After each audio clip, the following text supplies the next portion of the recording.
Welcome to The Explainer. A huge welcome to all of our gym owners, operators, entrepreneurs, personal trainers. If you're in the fitness business, you are in the right place. Today, we're jumping right into a white paper by industry expert jthomas, and our goal is to pull out some really actionable insights for you on what is probably one of the biggest decisions you'll ever have to make. And this quote, wow, it just gets right to the heart of the matter, doesn't it? You know this better than anyone.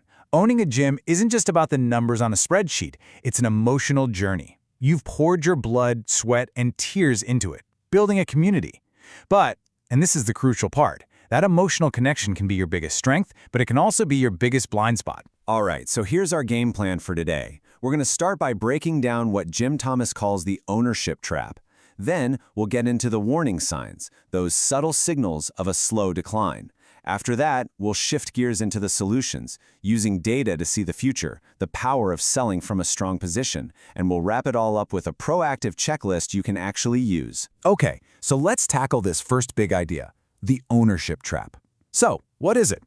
Well, it's that tricky spot you can find yourself in where your passion, your heart, starts to fight with the cold, hard financial facts.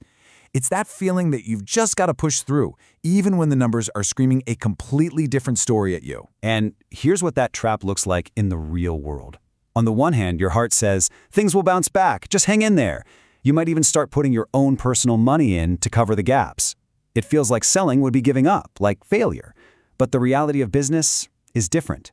Your number one job is to protect your investment.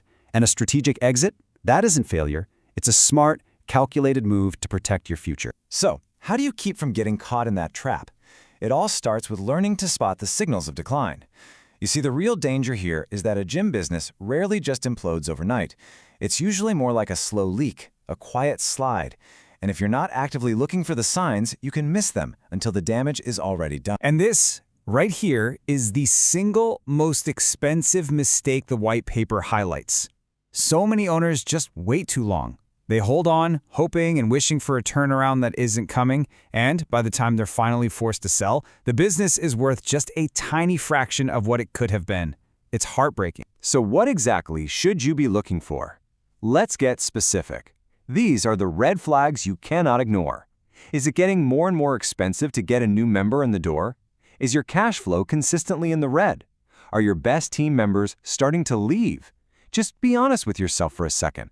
Do any of these sound a little too familiar? Now let's zero in on this one metric, because it's a huge one, member retention. The industry standard, the benchmark, is right around 75% a year. If you find your gym is dipping below that number, that's not just a small problem. That's the canary in the coal mine.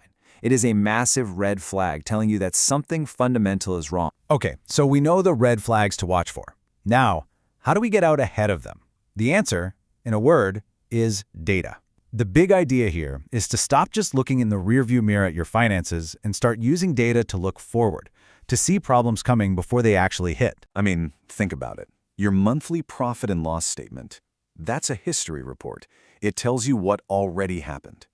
To see the future, the white paper suggests you build a weekly dashboard with these leading indicators.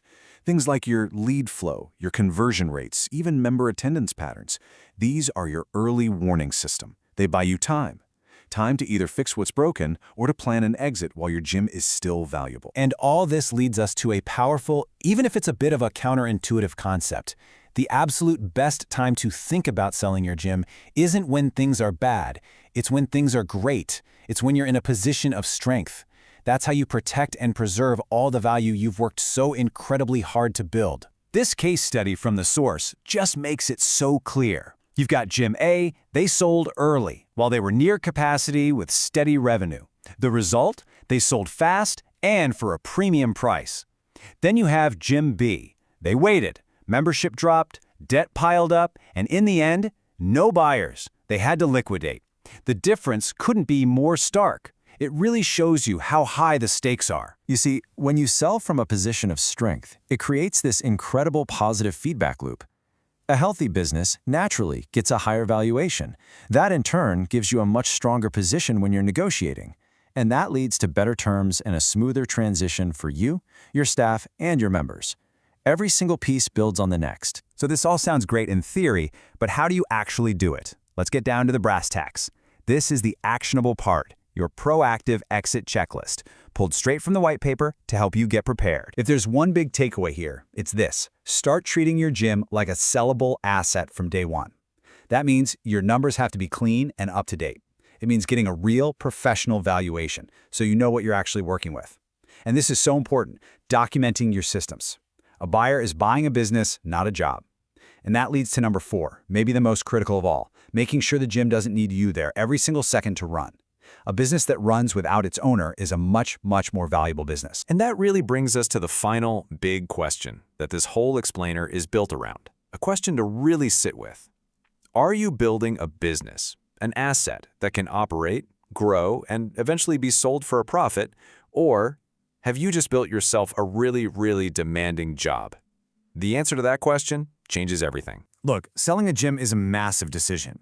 If you need a hand with building out your systems, getting that professional valuation, or just preparing for a potential sale, the author of the white paper we've been discussing, Jim-Thomas, is an incredible resource. You can reach out to him directly for strategic guidance. His number is 214-629-7223, and his email is jthomas@fmcconsulting.net. Thanks so much for joining us on The Explainer.